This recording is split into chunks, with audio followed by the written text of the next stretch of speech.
নমস্কার বন্ধুরা, ঘরগিন্নি অলরাউন্ডার চ্যানেলে তোমাদের সকলকেই স্বাগত। আজকে আমি পাটিসাপটা বানাবো। আর পাটিসাপটা খেতে তো খুবই ভালো লাগে। পাটিসাপটা বানানো এটা নতুন কিছু না, তোমরা সকলেই পাটিসাপটা বানাতে পারো। আমি কিভাবে পাটিসাপটা বানাই সেটাই তোমাদের সাথে শেয়ার করব। এখানে আমি নিয়েছি হাফ বাটি চালের গুঁড়ো, আর নিয়েছি হাফ বাটি সুজি, আর নিয়েছি 1 বাটি ময়দা। আমি যে বাটির মাপ করে ময়দা নিয়েছি সেই বাটির মাপ করেই হাফ বাটি করে সুজি আর হাফ বাটি চালের গুঁড়ো নিয়েছি। এই চালের গুঁড়োটা বাড়ির তৈরি করা সেদ্ধ চালের শুকনো গুঁড়ো। একটা বড় বাটির মধ্যে আমি ময়দা, সুজি এবং চালের গুঁড়ো দিয়ে দিচ্ছি।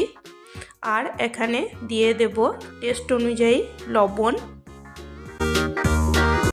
এখন আমি একটা চামচের সাহায্যে ময়দা, চালের গুঁড়ো এবং সুজি ও লবণ খুব ভালো করে মিশিয়ে নেব। আর এখানে দিয়ে দিচ্ছি 5 চামচ মতো চিনি। চিনিটাকে আমি গুঁড়ো করে নিয়ে দিয়ে দিচ্ছি। চিনি দিয়ে আবারও চামচে করে আমি খুব ভালো করে মিশিয়ে নেব।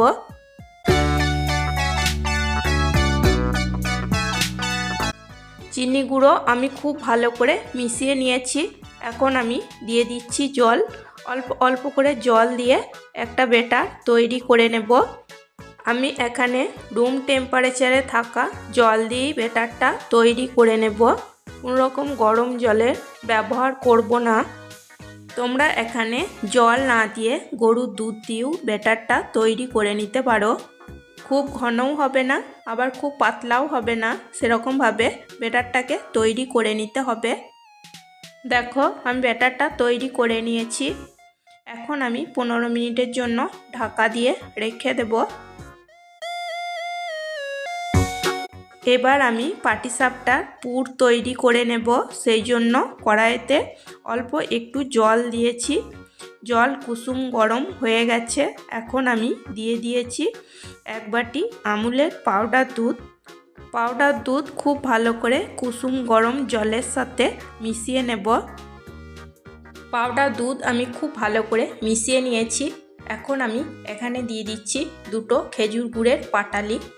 খেজুর গুড়ের পাটালি আমি ভেঙে নিয়েছি, দিয়ে দিচ্ছি। আর দিয়ে দেব 2টো নারকেল কুঁড়া। 2টো নারকেলকে আমি কুড়ে নিয়ে এখন দিয়ে দিচ্ছি। আর দিয়ে দেব চিনি। আমি এখানে আমার আন্দাজ মতো মিষ্টি দিয়ে নিয়েছি। আমি একটু বেশি মিষ্টি দিয়েছি, তোমরা চাইলে কম মিষ্টি দিতে পারো। এখন আমি মিডিয়াম ফ্লেমে চিনি এবং খেজুর গুড়ের পাটালি খুব ভালো করে গলিয়ে নেব এবং অনবরত নাড়াচাড়া করতে থাকবো। দেখো খেজুর গুড়ের পাটালি এবং চিনি খুব ভালো মতো গলে গেছে। এখন আমি হাই টু মিডিয়াম ফ্লেমে অনবরত নাড়াচাড়া করে পাটিসাপটার পুর তৈরি করে নেব। এটা একটুও ঝোল ভাব থাকবে না, একদম ঘনভাবে তৈরি করে নেব। দেখো একদমই ঝোল ভাব নেই, এর মধ্যে একটা চিটচিটে ভাব এসে গেছে।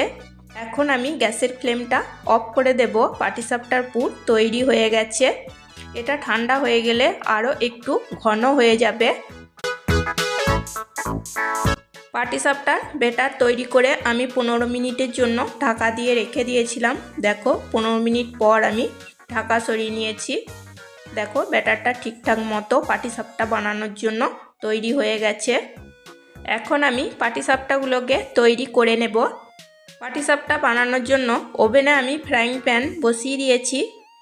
ফ্রাইং প্যান আমি হাই ফ্লেমে খুব ভালো করে গরম করে নিয়েছি। এখন একটু সাদা তেল ব্রাশ করে দিচ্ছি। খুব সামান্য একটু সাদা তেল নিয়ে ব্রাশ করে দিচ্ছি। সাদা তেল ব্রাশ করে নেওয়ার পর এখন আমি 1 হাতা ব্যাটার নিয়ে এই ফ্রাইং প্যানের মধ্যে দিয়ে দেব। গ্যাসের ফ্লেমটা এখন আমি একদমই লোতে রেখেছি। ব্যাটার দিয়ে দেওয়ার পর আমি হাতে করে ধরে এরকমভাবে একবার নাড়িয়ে নেব, তাহলে পাটিসাপটার শেপ চলে আসবে। এখন আমি অল্প কিছুক্ষণ খুবই সামান্য সময় নিয়ে একটু ঢাকা দিয়ে নেব। পাটিসাপটাগুলো বানাতে খুব একটা বেশি সময় লাগে না। অল্প কিছুক্ষণ ঢাকা দিয়ে রাখার পর এখন আমি ঢাকা সরিয়ে নিচ্ছি। দেখো পাটিসাপটাটা কিন্তু খুব ভালোভাবে উঠে আসবে।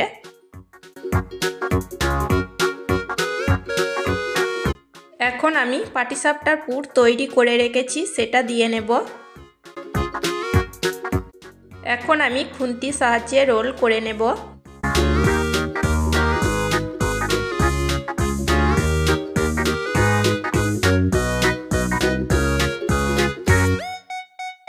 দেখো তৈরি হয়ে গেছে একটা পাটিসাপটা। এবার আমি নামিয়ে নেব। আর পাটিসাপটা খেতে তো খুবই ভালো লাগে। আবারও আমি একটু তেল ব্রাশ করে নিয়েছি।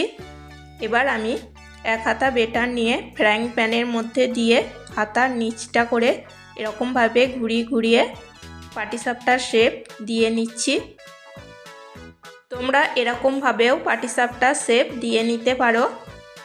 পাটিসাপটা বেটারটা দেওয়ার সময় লো ফ্লেমে আমি এটাকে ভালো করে চাড়িয়ে নিয়ে আমার সুবিধা মতো গ্যাসের ফ্লেম বাড়া কমা করে আমি কিন্তু পাটিসাপটাগুলো তৈরি করে নিচ্ছি। এবার আমি অল্প কিছুক্ষণ ঢাকা দিয়ে নেব। এখন ঢাকা সরিয়ে নিচ্ছি। দেখো পাটিসাপটা বানানোর জন্য কিন্তু একদম রেডি হয়ে গেছে। এবার আমি পুর দিয়ে দেব।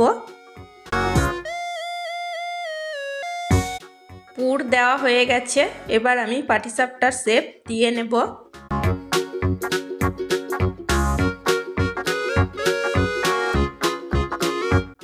দেখো পাটিসাপটাটা কত সুন্দর হয়েছে।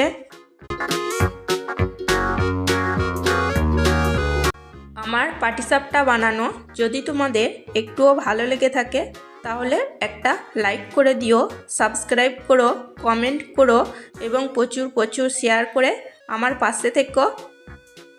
তোমাদের লাইক কমেন্ট আমার কাছে ভীষণই গুরুত্বপূর্ণ, আমাকে ভিডিও বানাতে অনেকটাই উৎসাহ দেয়।